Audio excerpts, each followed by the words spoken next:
खलत मिन क़ब्लिकुम सुननुन, इससे पहले भी कौमों का जो उरूज और जवाल है इसके एतबार से अल्लाह का एक तरीक़ाकार रहा है। फसीरु फिल अर्द, तो चलो जमीन में, फंजुरू, और देखो, कैफ़ कान आक़िबतुल मुकज़्ज़िबीन, अल्लाह ताला ने हक झुटलाने वालों का क्या अंजाम किया। ज़ाहिर है कि ये अरब के लोग जो कि तिजारती सफर पे जब शाम जाया करते थे तो रास्ते में उन खंडरात को देखा करते थे। अभी भी वो अरब के कई खंडरात आसार कदीमा के तौर पे कौम आद और समूद की जो तबाही के मनाजिर हैं वो अभी भी मौजूद हैं। उनके बड़े बड़े घर महल्लात जो पहाड़ तराश के वो बनाते थे। तो अल्लाह तरफ मारा कि जरा ये कौमों की तबाही का मंजर जो है ना, तजारत करते हुए रास्ते में देखा करो कि तुमसे पहले जिन लोगों ने अल्लाह की नाफरमानी की, जो ताकत में तुमसे ज्यादा थे, अल्लाह ने उनको तबाह बर्बाद कर दिया। तो तुम क्या अपने आप को समझते हो? तुम्हारी तो कोई औकात ही नहीं है। हादा बयानुल लिन्नास, ये एक बयान है लोगों के लिए, वहुदन व मौइज़तुल लिल मुत्तकीन, और हदायत है और वाज़ो नसीहत है उन लोगों के लिए जो वाकई डर जाए कि उन्हें उनकी मर्जी के बगैर जिस रब ने पैदा किया है अगर उसकी नाफरमानी करेंगे तो वो फिर छोड़ेगा नहीं। यानी ये कुरान के बारे में आ रहे हैं कि कुरान वो बयान है जो सारी इंसानियत के लिए है।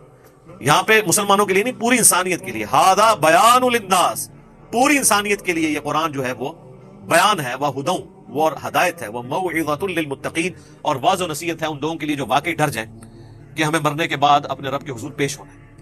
वला तहिनू, ये बड़ी अहम आयत आ रही है, आज के एतबार से भी बहुत अहम है, सूरह आल इमरान की आयत नंबर 139। वला तहिनू वला तहज़नू, और ना हिम्मत हारो और ना गम खाओ। व अंतुमुल अअलौना इन कुंतुम मुमिनीन, तुम ही सर बुलंद रहोगे, तुम ही गालिब रहोगे अगर तुम वाकई मोमिन हो।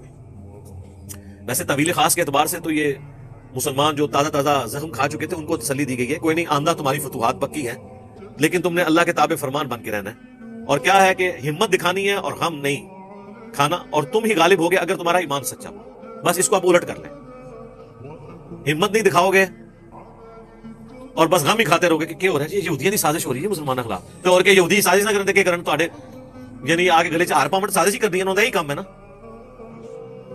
तो और सच्चे मोमिन भी नहीं है तो फिर जलीलो ख्वारी हो गए, कभी कामयाब नहीं हो गए। तीन बातें जिक्र हुई है ना, हिम्मत नहीं हारनी, हिम्मत जारी रखनी है, गम नहीं खाना, अल्लाह पे तवक्कुल करते हुए आगे चलना है, और ईमान अपना सलामत रखना है, तो अल्लाह ताला तुम्हें गलबा देगा। और इसके उलट क्या होगा, ईमान में कमजोरी आई और तुमने खुद भी हिम्मत दिखाई और बस गम ही बैठ के खाते रहे और प्रैक्टिकली कोई काम ना किया, तो फिर तबाह बर्बाद भी होगा, जो आज नजर आ रहा है। सही मुस्लिम में हदीस है, हजरत उमर कहते हैं कि मैंने नबी इस्लाम को खुद मिंबर पे ये बात फरमाते हुए सुनी थी कि अल्लाह ताला इस किताब की वजह से कौमों को उरूज देगा और इस किताब की वजह से कौमों को जलील कर देगा। इसी को डॉक्टर इकबाल ने सही मुस्लिम की इस हदीस को शेर की शक्ल में कहा है ना, जवाब शिकवा में, वो जमाने में मुअज़्ज़ज़ थे मुसलमान होकर और तुम खार हुए तारिके कुरान होकर। यानी सहाबा को, अहले बैत को अल्लाह ने जो शानें दी थी कि पूरी दुनिया उन्होंने तलपट कर दी, किस वजह से? कुरान को पकड़ने की वजह से, और तुम कुरान को छोड़कर जलील ख्वार हो गए।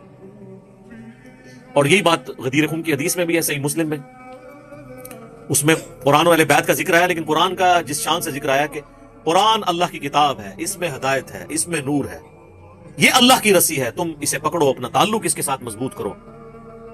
जो अल्लाह की इस रस्सी कुरान को पकड़ेगा वो हिदायत पर होगा, जो छोड़ देगा वो गुमराह हो जाएगा। और दूसरी भारी चीज मेरे अहले बैत है, मैं अपने अहले बैत के मामले में तुम्हें अल्लाह का खौफ दिलाता हूं। तो मुसलमानों ने ना कुरान को पकड़ा और ना अहले बैत को जिंदा छोड़ा, बिल्कुल उलट चले। अहले बैत के साथ उसने सलूक का हुक्म था, उनके साथ बदसलूकी की।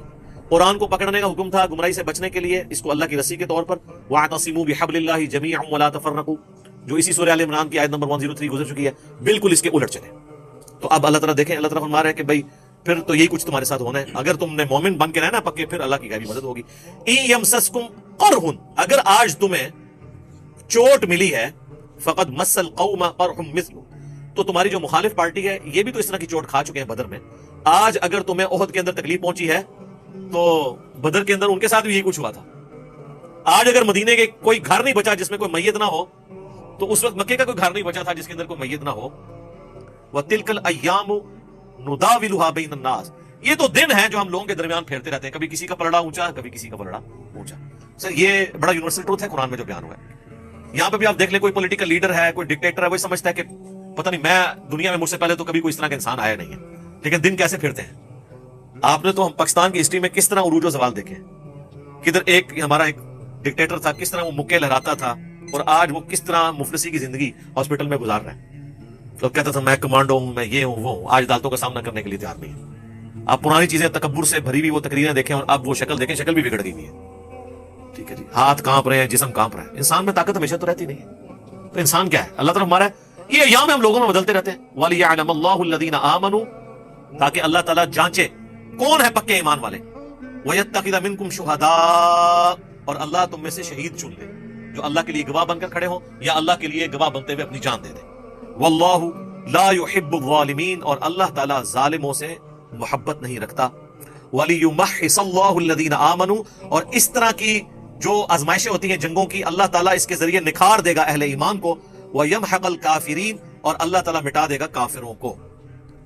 تو یعنی اب وہ غزوہ احد کے اندر جو کچھ نقصان پہنچا تو اللہ تعالیٰ پہلے اس اعتبار سے تسلی دے رہا ہے کہ اس طرح کے نقصانات تمہارے مخالفین کو بھی ہوئے ہیں، یہ آزمائش ہے. اب یہ نہیں کہ بالکل ہی ہمت ہار کے اس اعتبار سے بیٹھ جاؤ.